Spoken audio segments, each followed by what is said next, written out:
How long have you been a physio now? I'm in my 10th year now. Hmm. So yeah, closing on a decade. All right. Well, there's going to be plenty of wisdom to share in that decade's worth of experience, I'm sure. Well, hopefully you think so, but we'll see. Well, thanks for coming on, Jeff. For anyone who does not know Jeff, I view you, Jeff, as an incredible resource for three things: biomechanics, an ecological approach, and like ACL rehab as well. I would throw into there. I think you post really, really educational, informative stuff on Instagram, and it's really practical. Like there's a lot of posts that you've made where you could actually look at that post and then take it into practice. So I'm having you on today because I think you're just a wealth of really practical, cool information that just isn't discussed enough in a lot of physio schools, but in reality is pretty important to know. So thanks for joining me. Yeah, no, thank you again for the invite. I really appreciate your kind words there. I have been trying to make a bit more of an effort as to making things a little bit more applicable and things that people can take straight into practice, because I think a lot of kind of what we're going to discuss today, from like the ecological approach, biomechanics, because you're not classically taught this sort of stuff, it can be really confusing to begin with. So I've realized myself, actually simple messages, just to try and get some curiosity going, hopefully, and then hopefully to things like today where we can sit down and discuss them in a bit more detail. Totally. Yeah. And I think you do a good job of making the biomechanics, which sounds daunting, a pretty easy thing to understand. And again, your Instagram posts are good for that, and podcast platforms are good for long form stuff. But if anyone's looking for an in between there, you also have your blog as well, which is great too. Yeah. I've written a few just on like the basics of biomechanics terminology and what it all means, and then a little bit on ecological dynamics as well. So yeah. Mm-hmm. Would you mind giving people a little bit of a background, just an intro on you and what you do, your role, sort of in your career, and just, other interests as well, maybe outside of physio? Yeah, absolutely. So I work in the NHS in England. I'm based in Liverpool. Have been since I qualified from university. I was too broke to live anywhere else, so I had to move back home. So I've been here ever since. But it's been good. We've got a really big hospital in Liverpool. I'm currently working as in advanced practice, as an advanced practice role, which I think we were just saying seems to be quite common in the UK, but less so in other places. Mm-hmm. And as part of my role currently, I still do have a good portion of rehab sessions with patients, but a lot less than I have done previously. So a lot of my time now is spent doing more of the triage side of things and working within orthopedics with the surgeons. So, typically within a week, I'll kind of lead triage clinics. We call them our MCAS clinics. So that's where my team and myself kind of assess about 30 patients in an afternoon. Wow. And then our job on the day is to decide, what is our diagnosis? Do we need to request any imaging, such as X-rays, MRIs, ultrasound, blood tests? And then ultimately, where does the patient need to go? That's going to be best for them. Is it through to orthopedics, rheumatology, persistent pain services, physiotherapy, or actually is some reassurance enough for that person? Hmm. And then, yeah, my day to day rehab. I love things like ACL rehab. I love things like Achilles. We get so many people who have these injuries, but I spend my time more so with people with not necessarily complex pathophysiology, but complex backgrounds Hmm. and presentations, and so I spend a lot more time doing that at the moment. And outside work, historically I'm quite tall, so I got kind of shoehorned into basketball, which to be relatively okay in the UK, you just have to be tall. So, and then I stopped growing at around 14, so that went down the pan. I got some into open water swimming a little bit, and then recently trying to do a bit of climbing, bouldering, but I'm not good. I just go and watch people mainly. Awesome. Another very, very active physio. And I think we had opposite sort of trajectories there. I started growing when I was about 14, maybe Oh, 15 or really? 16. Yeah, That yeah. would have been better, I to was be always, fair. pardon me? That would have been better, to be fair. Everyone thought I was a freak when I was like 6 years old. Well, me too. I just had for the other reason. Yeah. I was the smallest kid growing up. Anyway, I don't know if people care about this, so why don't we get into something a little bit more interesting? And it's something that I hadn't heard of until I came across you promoting it and talking about it, which is an ecological approach. So I think it's probably new for a lot of people. So would you mind explaining what an ecological approach is? So, an ecological approach to rehab is kind of adopting this whole field of cognitive science, because actually ecological psychology is a branch of cognitive science that looks at perception, and has quite a big focus on the link between people's actions and what they perceive. So it spans a huge kind of industry almost, and one of the big things is being in kind of like in design, so designing physical objects, and one of the kind of classic examples to kind of get this across would be there's this term called like Norman doors. So just doors that are like described by this guy called Don Norman. He's a designer and cognitive psychologist. And have you ever gone to a door that's got a handle on it and you go to push it, but actually it was a pull door all along? Right. Yeah, yeah. And so the ecological psychology is all about what do you perceive. So as you walk up to that door, what is the environment telling you are the possible actions that you can do with it? And so within the world of design, a good design takes into account the human's needs and capabilities first and foremost, and then designs to account for that. So a good piece of equipment should have very clear affordances, which is a term we'll get into in a minute, and should be very easy for us to interact with.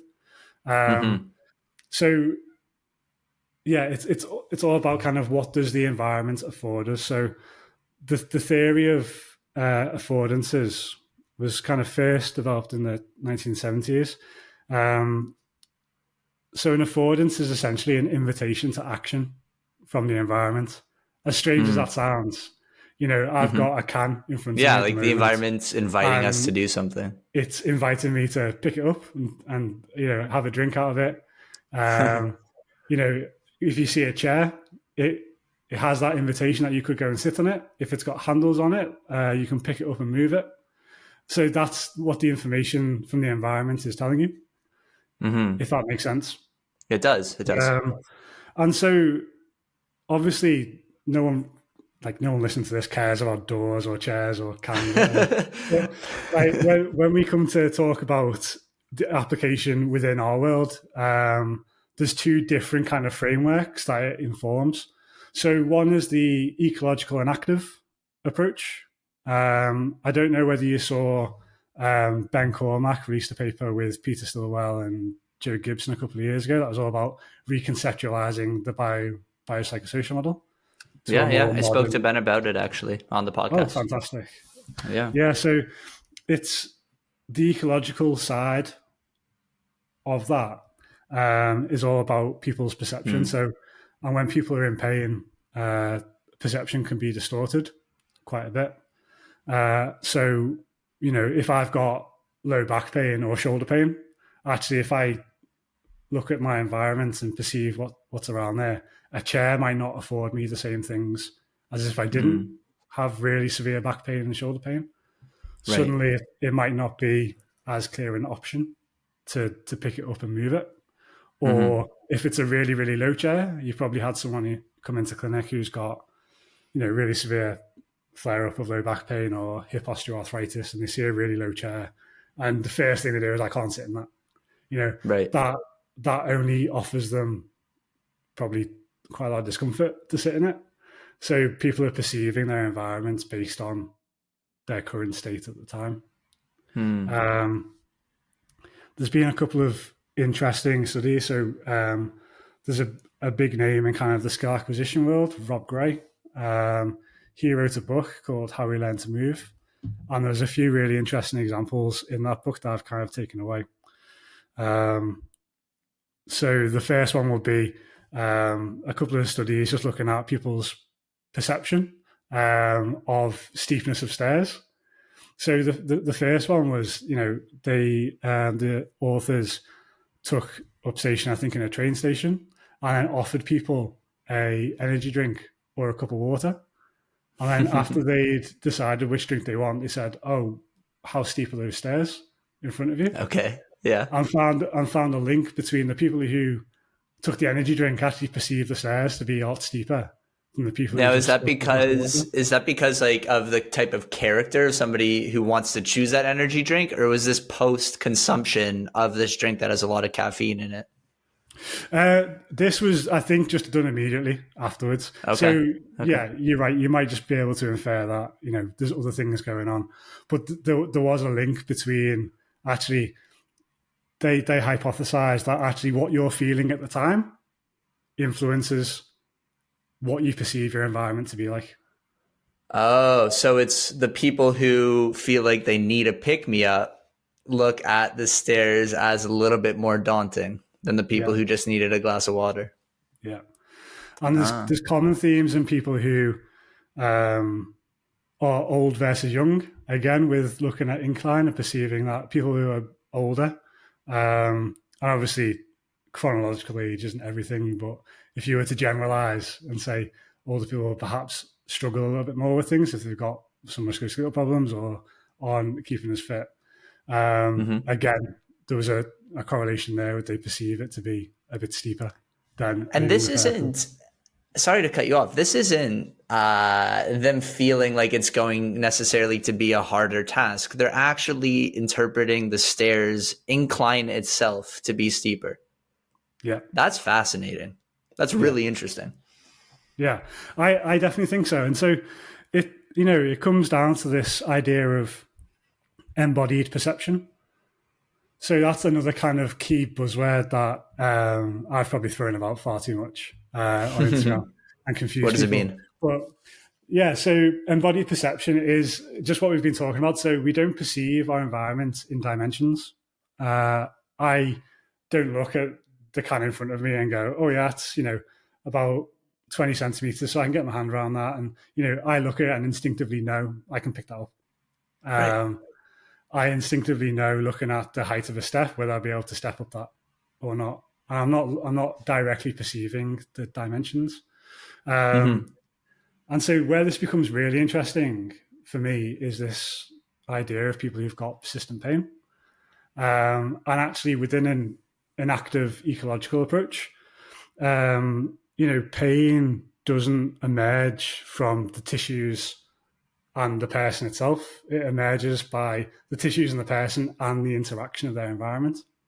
Mm. So if we're assuming that pain doesn't arise solely from the person and their tissues, then we probably wouldn't expect the solution to originate from just the body and their tissues. We've got to take into account everything, including their physical environment and their socio-cultural environment, because that's going to affect how they perceive different objects and things in their environment. And when we're talking about people with persistent pain, so say take low back pain, like pain is obviously part of it, but there's a very significant disability part of it as well. People Right. feel like they can't do the things that they previously could do. And so I think that what the ecological and active approach gives us is a framework to work in. So, it inherently disregards reductionist reasoning. You've got to take into account someone's environment, Mm-hmm. like I say, both physical and non-physical, and everything that goes with it. And so anyone who adopts that approach can't then go, oh yeah, but you've got patellofemoral pain because your knees cave in, because Right. it just doesn't make sense that you can jump from being so inclusive of everything to being quite reductionist. So then how, Um, in the case of someone with patellofemoral pain, how would you go about sort of, I guess, describing or rationalizing their experience within an ecological approach? So it's different. I get what you're saying is without the ecological approach, we look at someone with patellofemoral pain and we simply say, oh, it's, like your knee hurts because your glutes are weak or something like that, or because your knee's caving in. Simple as that. What's the alternative that you would be proposing there? yeah, so I probably prefix this with saying that what we do a lot of the time probably already is ecological and active approach. It's not as Hmm. if it's a completely new thing that we need to adopt. It's more a framework to help us understand how things might occur. Okay. So if someone's got patellofemoral pain, patellofemoral, I don't know, whichever one, Knee pain. and then obviously there's the initial, if we assume that it's persistent and it's grumbling on for quite a few years, because otherwise, we skip the whole natural history and other things. If someone's got persistent knee pain and it's really affecting them on a day-to-day basis, then you could, some people, there are contextual effects. You can give someone some squats, glutes, whatever variety that you want, and as long as it's within their kind of boundaries, they could improve. But the difficulty comes then from asking how did they improve? What was it that was the mediating or causative variable in that? Hmm. If you look at all the research to date, we don't know. It's not strongly related to strength, like peak force, not strongly related to movement. So what is it? And so within using ecological and active approach as a framework to try and unpick this, like how did this actually happen?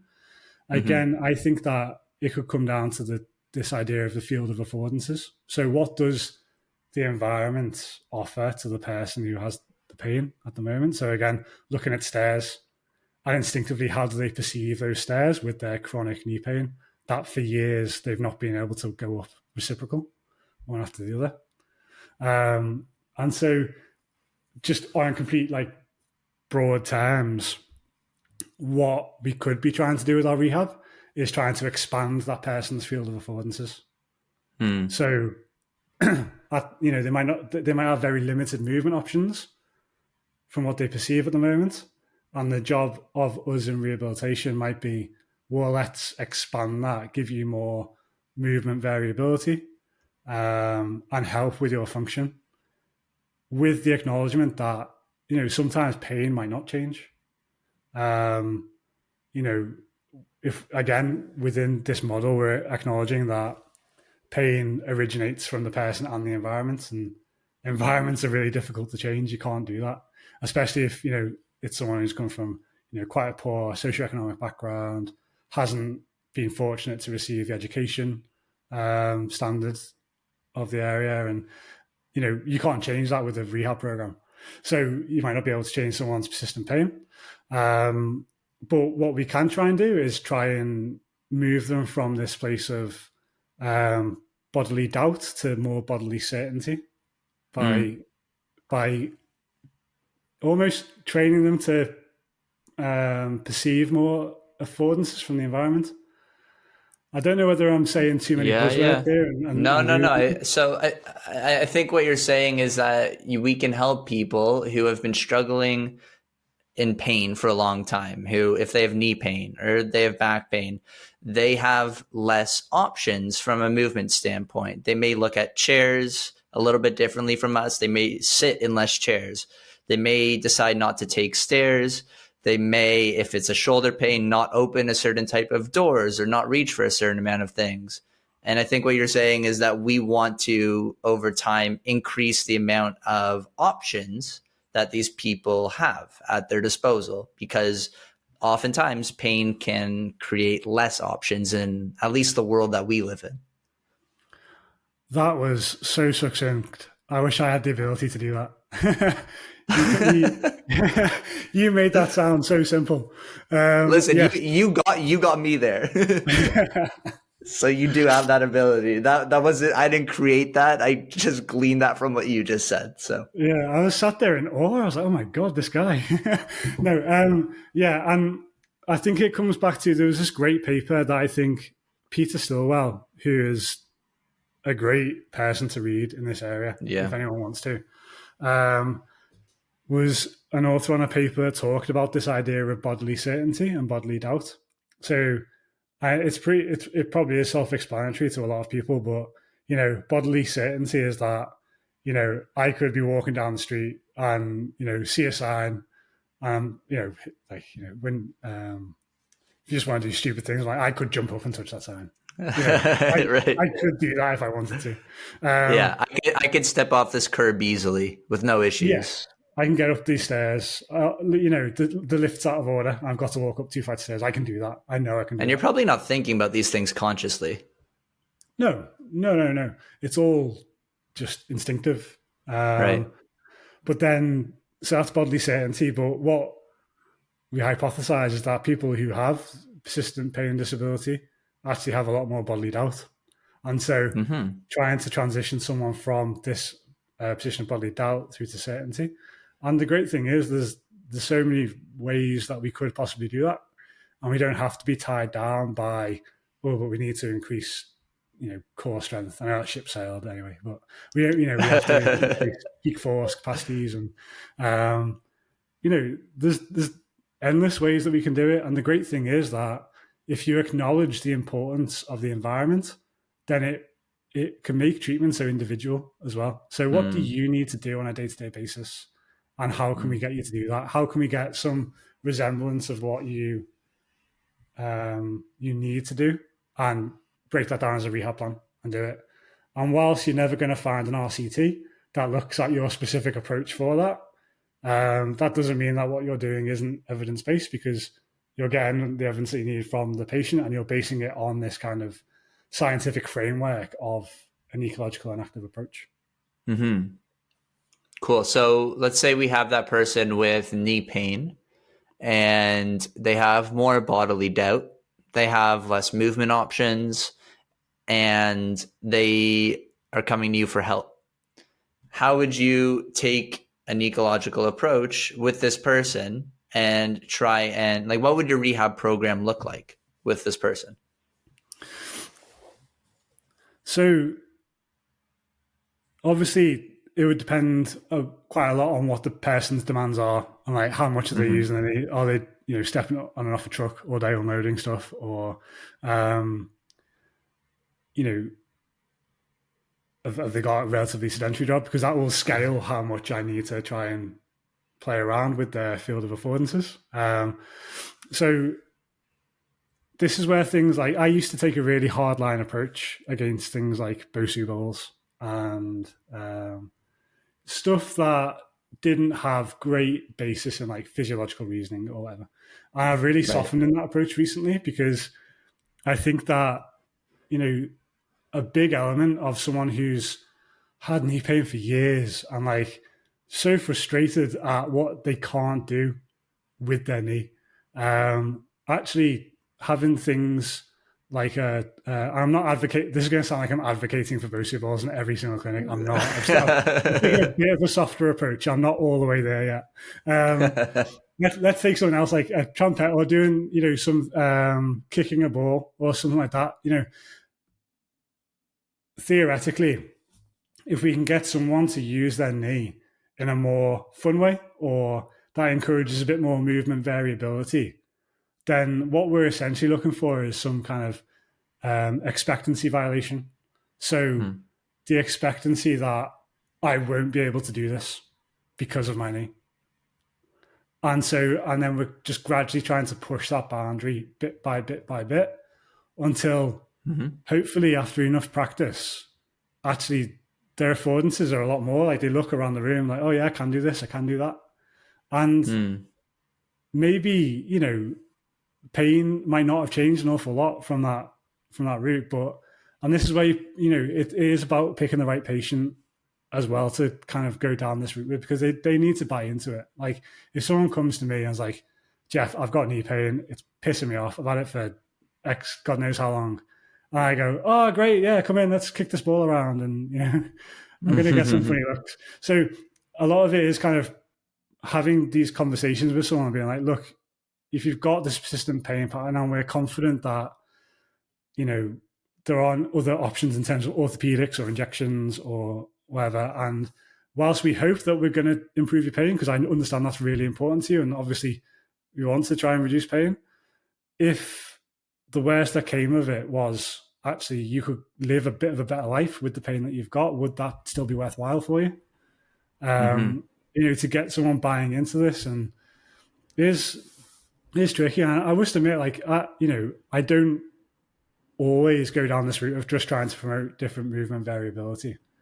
Sometimes and this is where you could probably come into what's the person's main issue. Is it pain, or is it like a physiological adaptation that you need to affect, such as like Right. after an Achilles tendon rupture or ACL, where actually movement variability can be helped just by restoring the peak force that someone can have Right. Right. Right. to Right. produce. So yeah, everything we've talked about so far, I probably classify more as someone who's like atraumatic in nature, like persistent pain, rather than having Mm. specific treatment targets to have a go at. Yeah. Hey, physios. I know that we all know how expensive continuing education courses can be. What if you had the chance to learn from some of the brightest minds in the industry from the comfort of your own home, all at the fraction of the cost of those weekend courses? This is where Masterclass by Physio Network comes in. Imagine having front row access to the world's leading experts breaking down complex topics into digestible, module-based video courses. It's basically like Netflix for physios, and it gives you the option to learn about a ton of different topics. If you're interested in a particular area, the chances are that Physio Network already has a masterclass on it, or they're working on one right now. Masterclass is your ticket to staying relevant, informed, and delivering the best care possible to your patients. Click the link in the show notes and use the discount code NOAH10 at checkout to get an exclusive 10% off on Masterclass. Don't miss this opportunity to elevate your expertise. If you're still unsure, test it out with a 7-day free trial. You're going to love it. I think that makes a lot of sense. And I think for a lot of people, it may not. Because I think classically, a lot of the time we are taught that when people have pain, it's because of some sort of mechanical issue. A lot of the time, they're asymmetrical. Their one leg is stronger than the other. One muscle is tight while the other is loose or whatever, right? So for those who are still thinking within that framework, I don't know if that makes a lot of sense. But as Jeff mentioned at one point, there's a lot of research out there that shows that we don't always know why people get better. Like when someone has patellofemoral pain, we don't always see that their strength needs to improve or that the way that they're moving needs to improve in order for them to get out of pain. So with these persistent pain problems that are atraumatic, so there wasn't trauma and they've had like this weird low back pain or knee pain for a while, it's not always super, super clear what these people need to do in order to improve, to get out of pain. So then at that point, we can maybe be a little bit less specific in our approach. But if someone ruptures their Achilles, if someone ruptures their ACL, these very traumatic injuries cause a lot of deficits in people's ability to move. Just like in an atraumatic case, both cases, we have less movement options. We can't do as much. We have less affordances. But if you just get someone's Achilles and calf muscle a little bit stronger, that's going to have a massive improvement in their ability to do things in the case of a traumatic injury, because that's really what explains a lot of the movement that they lost. But I'm sure at some point, Jeff, an ecological approach can be applied with these Achilles rupture patients too, right? Or with these ACL rupture patients. Yeah, absolutely.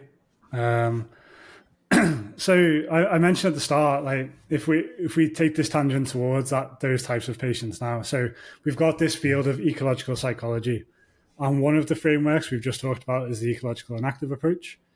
The other kind of framework that we can use that I love and talk about all the time is what's called ecological dynamics.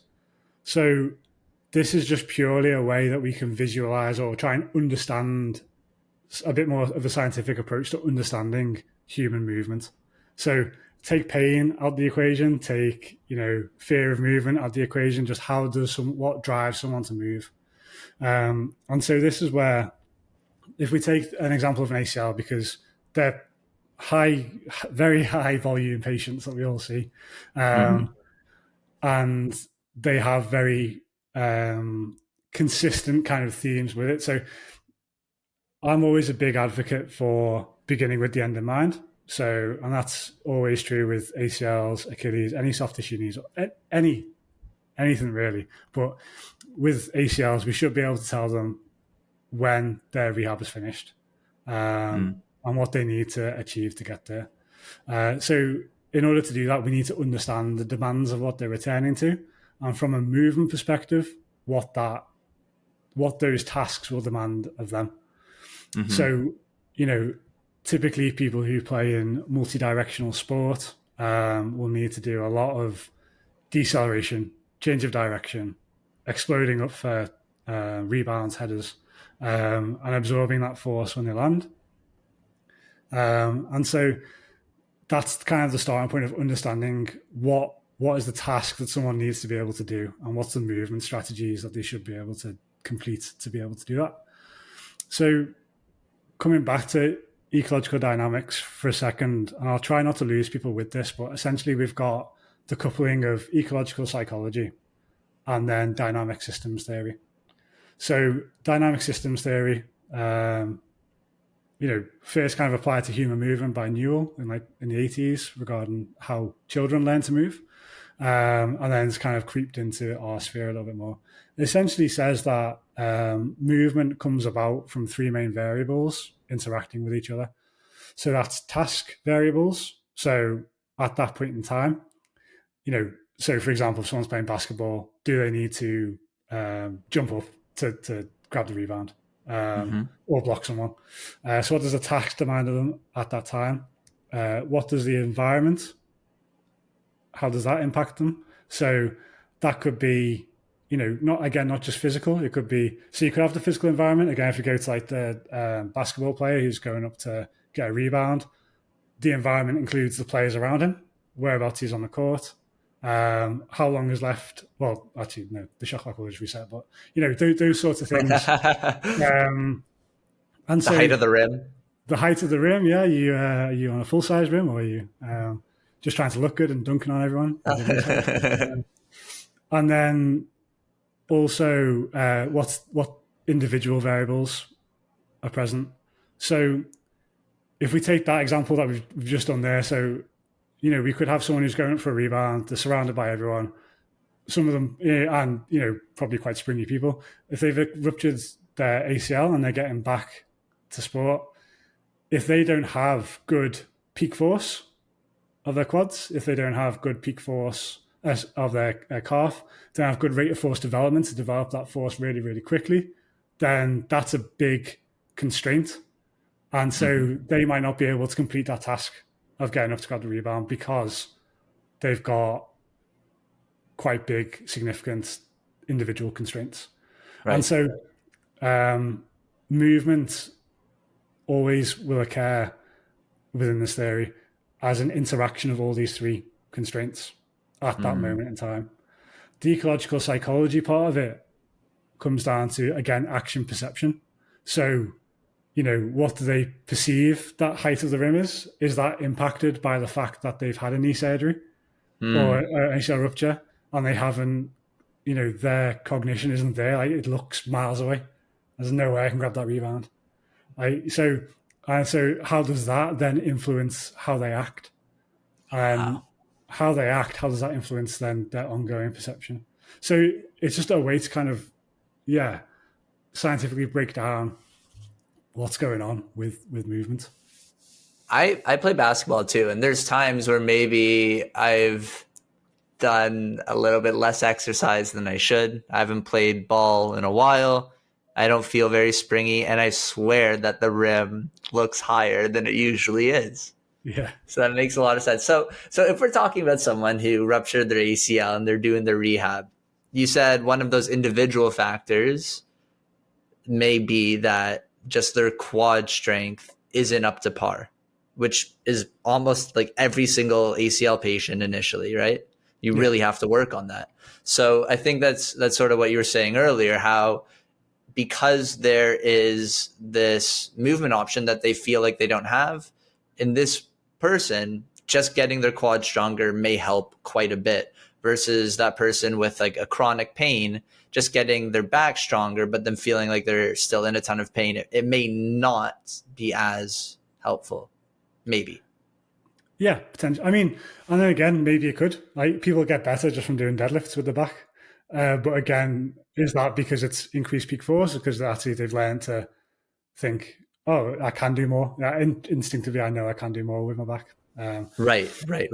Yeah, Versus the person with the ACL, it doesn't matter how much they think. Like if your quad is, like a quarter of what it used to be, it doesn't matter how much willpower you have, your leg will not get you up there. But the physics doesn't person care. with exactly, physics doesn't care. That's a great way of putting it. Yeah. But there's still two other sort of variables within that framework, right? There was the the task and the environment, right? Yeah. So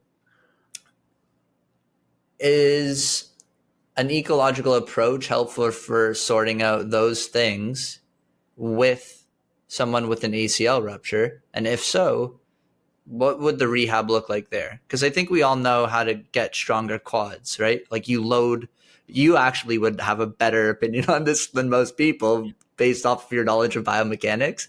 But simply put, you load the quads progressively over time, right? But how do you get someone more comfortable with the task?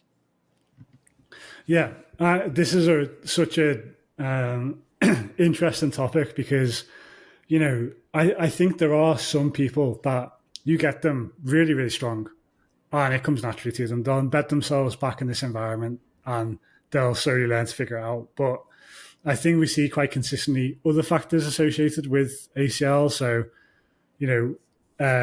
where I work, we measure their IKDC scores, so their subjective knee function and the ACL RSI. And quite Do you mind consistently. just telling people what those are? Oh, yeah, of course. Yeah. So the IKDC is the International Knee Documentation Committee questionnaire. Essentially, it's a measure of knee function. And the higher score on it, the more you kind of perceive your knee, better you perceive your knee to be. It asks questions like, jumping on the spot, how difficult would you find this on a scale of 1 to 5? Running upstairs, sprinting, have you had pain, swelling, stuff like that. Mm-hmm. And then the ACL RSI, so the essentially psychological readiness to return to sport after ACL. And so it's quite feasible, when you look at the literature surrounding what predicts like an unsuccessful return to sport after an ACL. It's not strength, and it's not any biomechanical explanation really, as far as we know. A lot of it is social, partner saying you cannot go back to footy, like you're not doing that because I can't put up with you moaning for the year after you injure it again. Or like things relating to work, but a lot of it could, and again, they're things we'll have to just let go. We're not going to be able to, impact on that. But a lot of it could be the psychology around it, and like, how many people have you seen who've had an ACL reconstruction, and objectively they're looking good, but they're just saying, I just don't feel like I've got it. Like I don't, more dynamic stuff. I don't feel confident doing this, or really quite anxious about returning to a certain type of activity. Mm-hmm. So and as far as I can tell, there's not a huge amount of research out there looking at making the environment match the demands during rehab. especially when it comes to this kind of sporting examples. I wrote a blog on it in case my mutterings spark any interest from anyone. But essentially, yeah, is there a way that we can introduce this kind of complex problem solving environment? Because essentially, take basketball or football again, it's a sequence of problem solving. How do I get past this person? How do I get this ball to my teammate? How do I score a goal? How do I score a basket? And then movement is our solution to those problems. That's how we solve these problems. Right. So it makes sense to me, and this is mostly thoughts. I don't really have a ton of research to back this up because I just don't think that we're there at this point in time. But to me, I'd be really interested to know that if we get someone who is at the early stage of their ACL rehab, so they've got full extension, full flexion, quiet knee, quads are well on the way, don't even have to be fully restored. Could we introduce a game environment that embeds someone where they have to make decisions to solve these movement problems that are representative of the environment they're going to be returning to? So the first thing that we need to tackle with that is safety. People don't return to sport till at least 9 months after a hamstring, and sometimes 6 months after a bone titanium bone, depending on kind of where you work. For a reason, it's because the ligament's not mature enough, really, and there's a higher risk of re-rupture. So the first question someone might feasibly ask is, well, why? How is that safe? If you're getting someone to try and change direction or put forces through the leg that the ACL graft might not be ready for. And so that's where understanding of biomechanics can be quite helpful. So what is the main ingredient that causes an ACL to rupture? Because it would be similar for an ACL graft. And when you dive into that literature, there was a really good paper by Bowden and Sheehan a few years ago that actually summarized that the main ingredient for an ACL rupture is the compressive joint forces in the knee. They've got such a strong relationship to the magnitude of the ground reaction force. So essentially, however hard, if you hit the ground really hard, you're going to be getting quite a huge spike of ground reaction force and have quite significant axial compressive forces within the joint.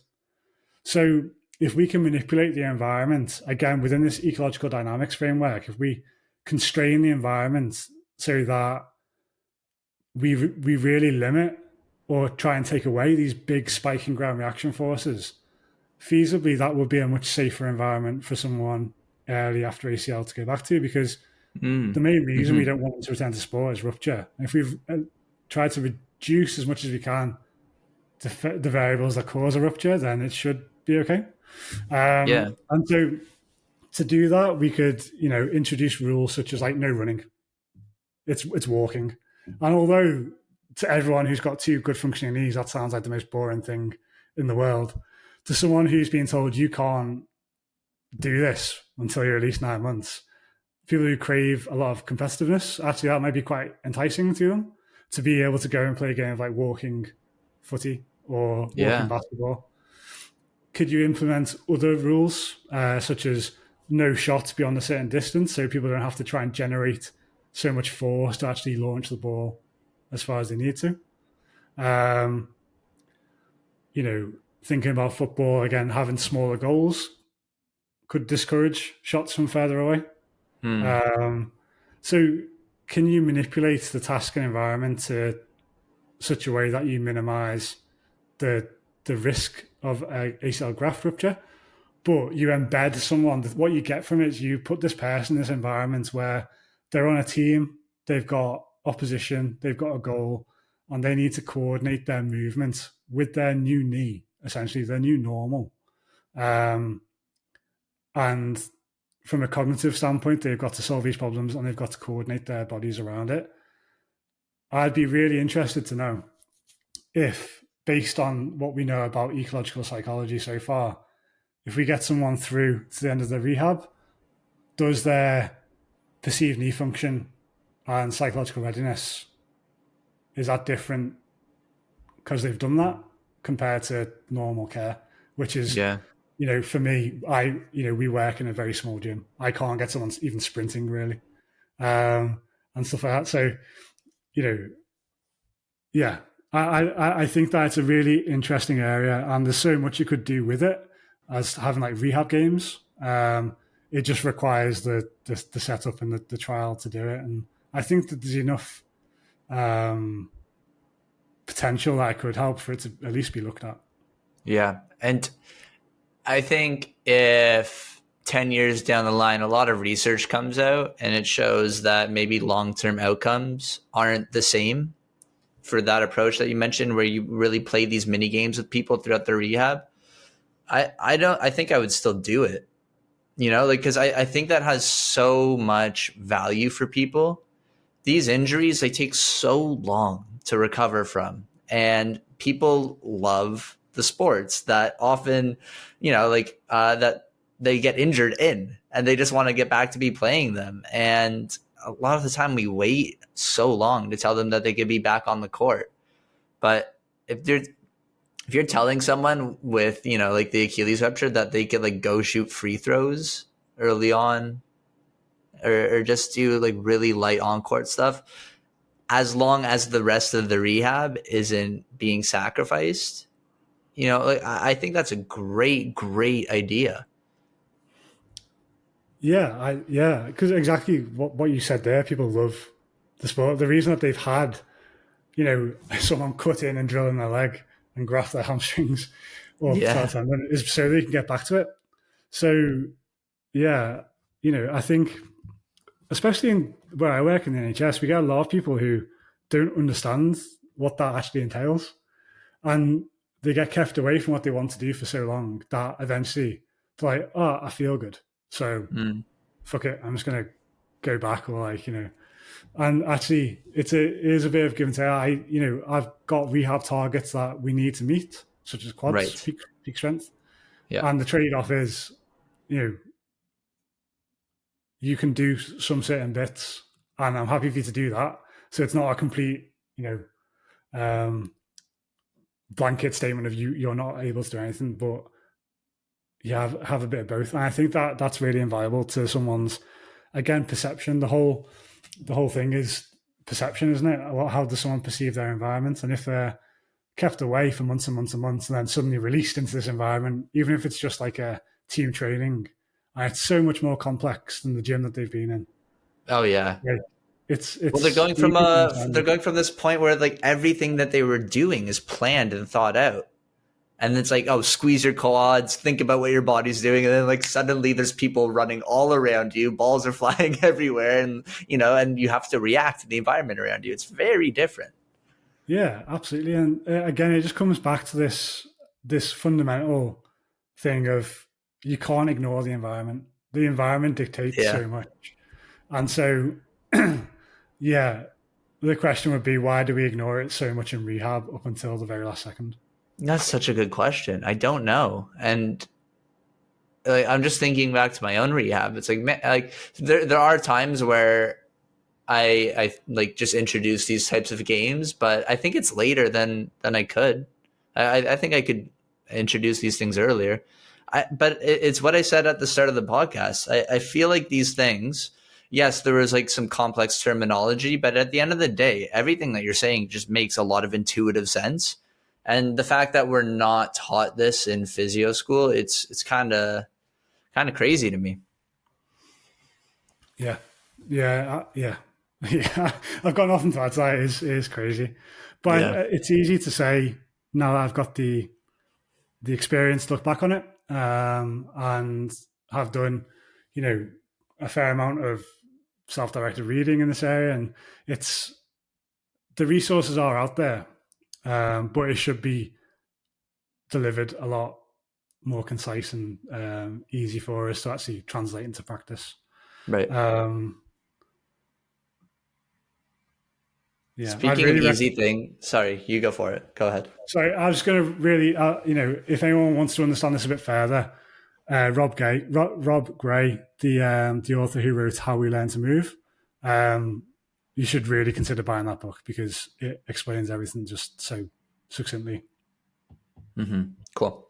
I think you did a good job at describing how you can change these games or these sports into these mini games. Like you described shortening the net, right? Or making it smaller, and sort of what that would do. Now you have to be more accurate. So you might go a little bit closer or only walk it. So you talked about sort of manipulating the environment a little bit in order to produce something that you desire the patient to do.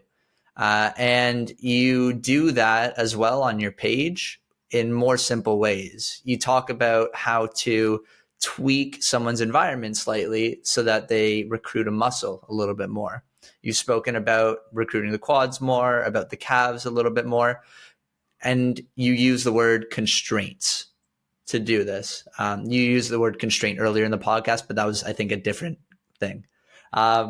So can you quickly describe what constraints are in this context, and maybe like your three favorite ones for targeting a certain tissue or a desired outcome? Yeah, absolutely. So again, it comes down to with within an ecological dynamics framework. You know, we talked about how movement's there to solve a problem, and in a complex environment, that is very much you should have a lot of movement options so you can solve the problem no matter what problem it is within reason. When it comes to these more, so say we need to build quad strength after an ACL, we know that people will favor their good leg in the early stages after ACL, and then they'll favor their hip more in later stages. And so giving someone a squat, they might complete that in a way that completely avoids loading up their quad. Well, not completely, but they could squeeze a lot more out of it. You can't not have quad activation on a squat, but you can definitely squeeze more from it. So if we know that, quadricep strength in itself, has been shown to explain close to 40% of the variance in self-reported knee function, it is valuable. How do we squeeze the most out of that? Typically, I see a lot of people who aren't professional athletes. They've got full-time jobs, they've got families. Whatever exercise I can get them to do, it needs to be targeted. They need to be doing what I need them to do instead of self-organizing their way out of targeting the tissue I want them to. So what everyone can do is manipulate the task and environment to reduce those movement options so much that they've got no choice but to use that muscle. So the classic example would be a knee extension machine, because there's no way that you can complete a rep on the knee extension machine without using your quads. It's just physically impossible, and you can't cheat. The issue is that not everyone has access to a gym. Not everyone can go as much as they need to.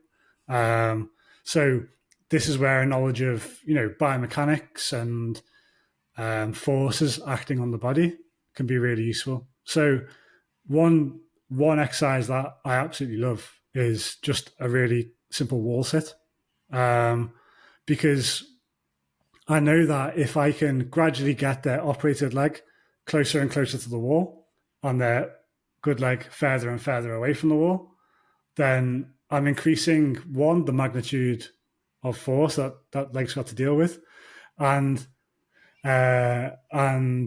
two, the moment arm from that ground reaction force to the knee. Sorry, have you ever seen this before? No. For those that are just listening, I mean, this isn't on YouTube or anything, but anytime Jeff, like if he puts his thumb up, like when he's creating the number one, this little like thumb bubble pops up next to his head. He just held the number two up and some balloons started flying over his screen.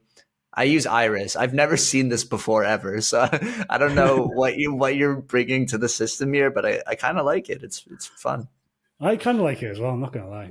Yeah. But yeah, so going back to the wall squat, so I know that I need to progressively overload the quads, and actually, if I can get someone's operated leg closer and closer to the wall, ultimately, what I'm aiming for is a single leg heel raised wall squat, making sure they pin the head back to the wall and slide straight down and come back up. Actually, if you look at that from a biomechanics perspective, it is as close as you can get to a quads isolating exercise without going on a knee extension machine, because the ankle and the hip are staying in the same position. They've got a very small moment arm, so what that means is a demand from the calf and the glutes for hip extension are going to be quite minimal throughout the range. But as someone goes further and further down, the demands on the quad get so much more that, you know, I'd love there to be a study looking at it, but I'd reckon it'd be close to near enough getting close to maxing out a knee extension machine. And Mm. that's something that someone can do. All they need is a wall to do that. Mm. And obviously, you can do it with two legs and then take the other leg away. Suddenly, you've got double the force that you need to deal with. So Where that would the would, feet be placed here? They like the one that you're targeting would be really close to the wall. How close are we talking? so the heel would actually be on like the skating board, Oh man. or on the wall, and it'd just be tiptoes on the floor. It's quite, oftentimes people need something to hold on to just for a bit of balance. Hmm. But the really key thing is you need to pin yourself to the wall. Don't lean forward, so that changes the direction of the ground reaction force, and it just reduces the demand on the quads. So stay pinned back, use fingertips for support, and slide down. And you can manipulate other variables, so time under tension, ISO holds, pulses at the bottom. That's Give it a so go. nasty. That'd be so hard. Oh, it'd be horrendous. Yeah. Uh, and don't get me wrong, not everyone's starting at that point. Of But course. I can say to someone, right, this is, of everything I'm going to ask you to do, this is a really key one. And the way you can make this harder for yourself and overload it is you take this operated foot back and back and back and back. Hmm. And you need to be, this is where things like, reps in reserve. So I want you to have two left in the tank at the end of your set. And you Hmm. can moderate where your foot is on the day, because some days you might be absolutely knackered and you might not be able to do that. On some days you can take it further back. And, even taking it down, I see people who've, had quite elderly, have had quite big knee fractures. Even just getting up out of a chair can be difficult. And so again, foot position. And I think I've got a post on my Instagram just showing what that actually means from a ground reaction point, ground reaction vector and a moment arm perspective. Hmm. But staggering the feet is one of the quick wins in rehab if you really want to target the quads. My other thing that I've enjoyed recently, I've just had two physio students do like a research placement with me. It's Cool. everything to do with Achilles ruptures. And part of it was looking at the exercise prescription of what we offer our patients with Achilles ruptures, which got me, again, thinking about these things and what's the low hanging fruit when it comes to someone who's had an Achilles rupture. And intuitively, you'd expect it to be the amount of force that the calf can produce. Right. And that has a lot of things that go into it, such as, has the tendon healed in a lengthened state? How stiff is it? All these things. But from an exercise point of view, the things that you can actually impact, because you can't impact that other stuff. You do see people with Achilles, as they come up into plantar flexion, clinging on with the toes. And even though the toes are going into extension, there's a lot of activity from the toe flexors Mm. to encourage them to get up there. So something that I've been playing around with is doing like a toe float heel raise on the edge of a weight plate. So Yeah. the Yeah. toes aren't in contact, so they physically can't use those muscles to try and get some plantar flexion. And actually, it's pretty much the calf complex and Achilles tendon that's responsible for generating that. So, it's one of those that for someone who's got a really weak calf, they just come out of immobilization, whether it's surgery or non-operative management, they're they're going to self-organize to complete the task of a heel raise in whatever way they can. And Mm. to do that, they'll use the muscles and tendons that haven't been injured. So you take that away from them by manipulating the task and environment, and suddenly you're asking a lot more of the calf. So again, a really quick win just to try and help someone direct the stress exactly where you want it to go. Right. Yeah. I tried it right before we hopped on the call. It works Yeah. really well. So you're on a ledge and your toes are just floating off of it. And it's sort of the opposite how we would typically think of a calf raise when that heel is off the ledge. It's sort of the opposite. So maybe you're not getting as much stretch on the calf, but again, early on, like you probably don't really want to be targeting that in the case of an Achilles rupture. Yeah. Yeah, exactly. And then, you might get to the point where you've recovered enough strength, and actually the best option for you is just to load it up. Right. Get some weight on the barbell or get on a machine and load it up. And actually, the compensation of the toe flexors doesn't matter as much because they can only compensate so much if you're loading them up really, really heavy. But again, it just comes down to treatment options. For that person at the time, what can be quite helpful for them and how can you manipulate things. The last one that I like, I nicked from, I think is it Race Hauser? He's the front squat doc on Instagram. I'm not sure. I saw it once and I've nicked it, so I can't talk about this without giving credit to him. Is again doing a toe float on your kind of compound movement. So if you're doing a lunge, having your toes off the edge of a weight plate so that the center of pressure is directly on your heel. And so what that does is that just angles the ground reaction vector a bit more posterior to the knee. Essentially, so can you, for the people who don't know what that means, would you mind breaking that down for them? Yeah, so this is essentially Newton's third law. Every action has an equal and opposite reaction. So if, as we have our feet down on surface, the floor, or on a weight plate, we have this resultant force vector. So basically on force plates, it looks like a big arrow. And actually, if anyone wants to see what this is and they don't know, you can head to my Instagram page. So I've got a few posts where I've put up stuff that I actually was lucky to go to university and try these things out. So you can see quite clearly what a ground reaction force is. So the way that we calculate what the demand on a certain muscle group or certain movement is a combination of the direction of this line and the distance, the magnitude of that line, and then also the distance from that line to the joint that we're interested in. So if you imagine you're kind of quarter of the way through a lunge, if you're on your toes, this ground reaction force is going to be angled posteriorly to you, but it's going to be originating from your toes. So even though it's going posterior, actually the distance from the knee, from this line to the knee joint is quite small. If you can manipulate the environment so much so that your toes actually aren't in contact with the floor and it's just your heel, you've then increased the distance of how far back that line is to the knee, so the moment arm will be a lot bigger. And because so without complicating things too much, because we calculate torque or moments, that's a result of the magnitude of force and the distance from the force to the axis of rotation. If you have the same amount of force, so you're doing it with a 10 plate or something, and you change where your foot position is, then the magnitude of the force is the same. You haven't increased that, but the distance between the force and the knee has increased. So therefore, the torque demands will increase, and your quads have to produce greater torque than that to then come back out into extension. See, I was confused by that a little bit because I would think that if you could push through your toes, a lot of the and this isn't, a black and white thing, but a lot of the time you can get your knee further away from you. So yeah. I've always thought about it where, if you want to load quads a little bit more, you could get people to push it through their forefoot as long as the knee is traveling forward. Yeah. Would that be equal to you as producing or as a method to improving how much you're getting out of the quads?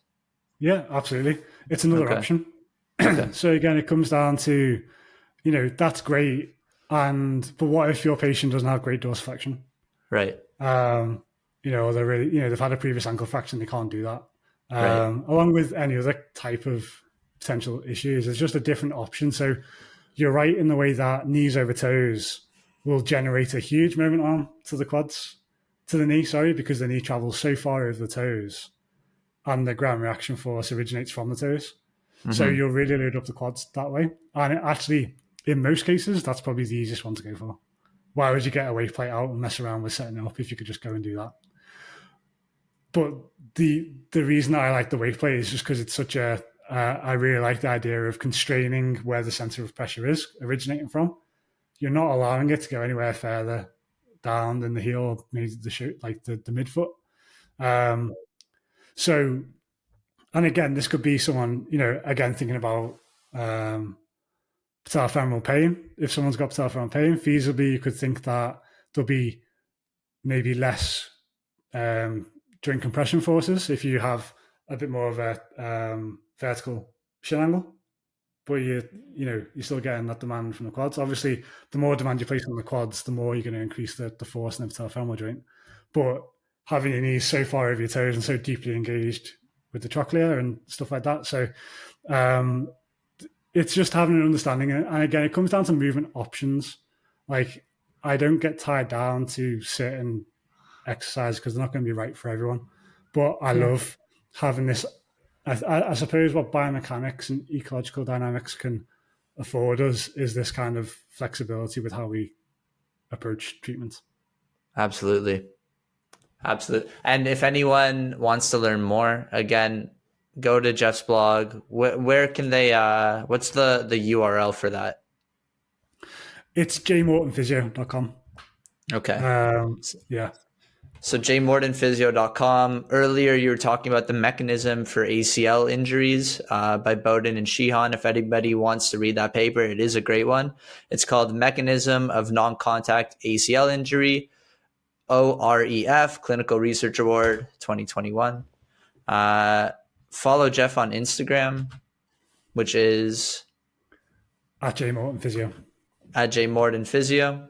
And Jeff's sure to bring you a lot of these really helpful practical tips that, again, you could bring to the clinic. So I think you're an excellent resource for people. And thanks again for joining me here. Any final thoughts that you want to share? No, not. Well, I mean, yeah, I've got loads, but I could keep you here for hours. I know you've got patience. So yeah, I believe it. I hope that was helpful for people, and I've not confused everyone too much, because it is a different language when you first start hearing about it, but it will pay off if you put the time in. Absolutely. All right, Jeff. Thanks again. Thank you. Thank you once again for listening to the podcast. If you enjoyed it, please consider leaving a review. If you would like to follow me on social media, you can follow me at noahmandel.physio on Instagram and TikTok. Have a wonderful day, and remember to keep moving forward.